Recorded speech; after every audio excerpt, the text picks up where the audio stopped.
സാമിശ്രം. എല്ലാവർക്കും നമസ്കാരം. ഭക്തജനങ്ങളെ, ഞാൻ നീലവന പരമേശ്വരൻ നമ്പൂതിരി, ശബരിമല മുൻ മേൽശാന്തി. ഭാരതത്തിലെ പ്രശസ്തമായ ശ്രീകൃഷ്ണ സ്വാമി ക്ഷേത്രങ്ങൾ വളരെ ദർശന പ്രാധാന്യമുള്ള കോഴിക്കോട് ഉദയമംഗലം ശ്രീകൃഷ്ണ സ്വാമി ക്ഷേത്രത്തിൽ 2025 നവംബർ 16 മുതൽ 23 വരെ ശ്രീമദ് ഭാഗവത സപ്താഹയജ്ഞം നടത്തപ്പെടും. നൂറുകണക്കിന് സപ്താഹയജ്ഞ വേദികളിൽ ഭഗവത് കഥാമൃതം ഭക്തർക്കേകിയ ആദരണീയനായ യജ്ഞാചാര്യൻ ശ്രീ ഹരിശങ്കർ റാന്നി അവർകളാണ് ഈ മഹായജ്ഞത്തിന് മുഖ്യ കാർമ്മികത്വം വഹിക്കുന്നത്.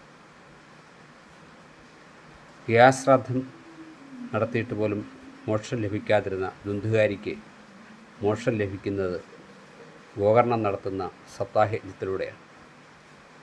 ഈ ജ്ഞാനയജ്ഞത്തിൽ ഭക്തിയോടെയും ശ്രദ്ധയോടെയും ആദ്യാവസാനം പങ്കെടുത്ത് സഹായ സഹകരണങ്ങൾ നൽകി ഈ മഹാജ്ഞാനയജ്ഞം ഒരു വൻ വിജയമാക്കി തീർക്കാൻ എല്ലാ ഭക്തജനങ്ങൾക്കും അനുഗ്രഹമായി മാറാൻ സാക്ഷാൽ ശ്രീ ഗുരുവായൂരപ്പനും കലിയുഗവരദനായ ശബരിമല ശ്രീധർമ്മശാസ്താവും അനുഗ്രഹിക്കട്ടെ എന്ന് പ്രാർത്ഥിക്കുന്നു. സപ്താഹയജ്ഞത്തിന് ആശംസകൾ നേരുന്നു. സ്വാമി ശരണമയ്യപ്പ.